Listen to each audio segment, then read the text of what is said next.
Pertama-tama, aku ucapin terima kasih banget yang sudah klik video ini. Kali ini saya akan menceritakan sebuah kisah horor yang mana akan bisa menemani waktu luang kalian. Dan bagi pecinta film horor, bisa kalian nikmati sebelum tidur.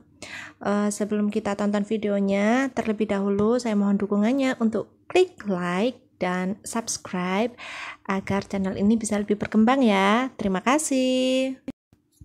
Oke, sekarang langsung masuk ke ceritanya ya.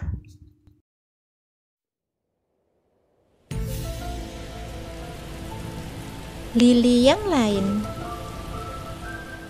Terlihat di sebuah dapur, seorang wanita membuka kulkas dan mengambil air minum. Dia adalah Lili. Dia duduk, membuka ponselnya dan melihat sebuah pesan dari ayahnya untuk segera pergi ke tempat tidur sebelum jam 10 malam. Namun sekarang waktu menunjukkan pukul 11.40. Selanjutnya scan berubah di sebuah lorong lantai 2 yang terlihat begitu suram walaupun tampak beberapa lampu yang meneranginya. Dia mematikan lampu kemudian berjalan menuju sebuah kamar di ujung ruangan. Lili masuk ke dalam kamar seorang gadis kecil dengan barang yang masih berserakan di atas ranjangnya. Dia lalu memastikan bahwa gadis tersebut benar-benar sudah tidur dan meletakkan sebuah boneka di sampingnya. Di atas ranjangnya tampak sebuah kamar yang berisi 3 orang. Lili, gadis kecil, dan Lili yang lain.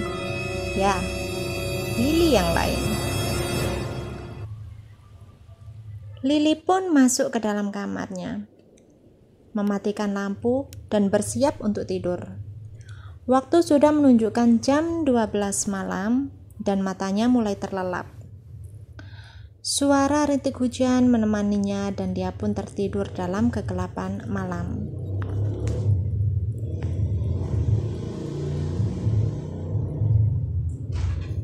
Waktu semakin bergulir, menunjukkan jam 3 pagi. Matanya mulai terbuka lebar, namun anehnya pandangannya sedikit kabur. Nafasnya pun mulai terengah-engah. Dia melihat sekeliling, namun badannya tak mampu untuk digerakkan.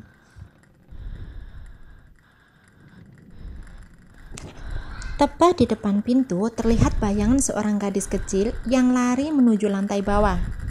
Namun di jendela kamar terdengar suara dencitan dan ada sesuatu yang ingin masuk ke dalam.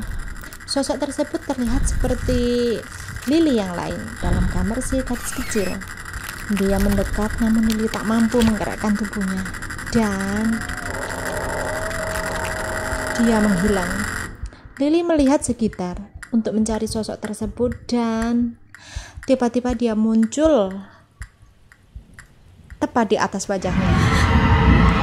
Lili terbangun dengan nafas yang berat, masih bingung dengan apa yang terjadi. Itu mimpi ataukah nyata? Dia bergerak mengambil ponsel yang tidak bisa dinyalakannya dan mendengar sebuah pecahan kaca di lantai bawah. Lalu dia mengambil tongkat baseball dan memberanikan diri untuk keluar kamar. Dengan perasaan was-was, dia terus berjalan, kemudian melihat ke kamar gadis kecil yang terbuka dan kosong. Namun sekali lagi suara berisik di lantai bawah mengalihkan perhatiannya. Dia mulai berjalan, menuruni anak tangga, setapak demi setapak.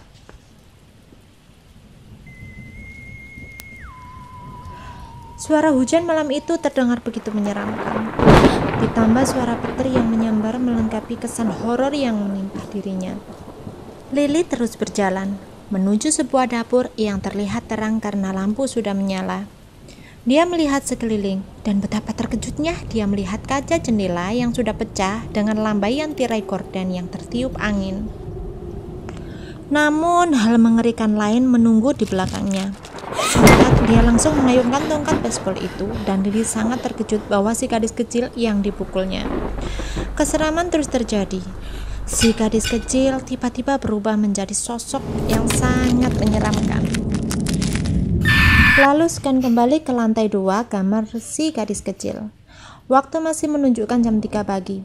Dia terbangun oleh suara di lantai bawah. Karena ketakutan, dia pun lari ke kamar Lili dan sesampainya di sana kamarnya kosong.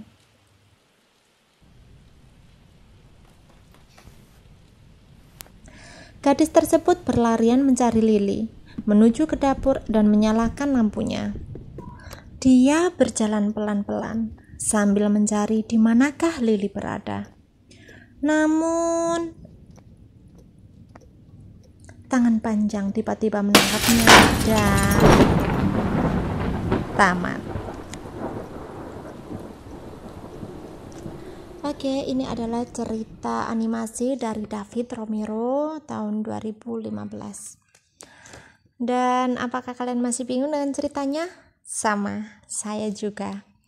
Namun di sini saya akan menjelaskan kesimpulan cerita sesuai pemahaman saya. Yang pertama, ayahnya sudah memperingatkannya melalui pesan bahwa Lily harus tidur sebelum jam 10, namun Lily tak menghiraukannya. Ini membuktikan bahwa ada sesuatu hal yang akan terjadi jika dia tidur melewati jam 10 malam. Dan itu benar. Yang kedua, kemungkinan besar si gadis kecil ini sudah pernah bertemu dengan Lily yang lain, sehingga dia bisa menggambarkan sosoknya. Hal ini didukung bukti bahwa memang ada apa-apa di dalam rumahnya. Penghuni di rumahnya tidak hanya mereka, namun ada makhluk lain. Yang ketiga, saat tepat jam 3, Lily masih terbangun di kamarnya dan tak mampu bergerak, sedangkan si gadis kecil langsung keluar kamar. Jadi alurnya memang dibalik. Lily bangun dulu, kemudian si gadis kecil. Padahal yang benar adalah si gadis kecil yang bangun duluan, baru Lily. Karena saat Lily keluar kamar, dia sudah melihat kamar si gadis kecil kosong. Lampu dapur menyala dan kacanya pecah. Itu berarti si gadis kecil sudah ditangkap oleh sosok menyeramkan tersebut. Yang keempat, kenapa si gadis kecil tidak menemukan Lily dimanapun? Mungkin si Lily yang lain ingin bermain dengan si gadis kecil dengan membuat suara yang bisa membangunkannya dan memberikan ilusi kamar yang kosong saat si gadis kecil pergi ke kamar Lily. Padahal waktu itu Lily melihat bayangan si gadis kecil di depan pintu dan terdengar lari ke lantai bawah. Yang kelima, apa yang terjadi pada mereka? Jawabannya sangat sederhana, hanya Allah yang tahu. Oke, demikian telling story malam ini. Jika ada kekurangan, kalian bisa menambahkannya di kolom komentar. Dan jika kalian suka dengan video ini, jangan lupa like and subscribe agar lain waktu saya bisa menyajikan telling story yang bisa menemani malam kalian. See you next video and bye-bye.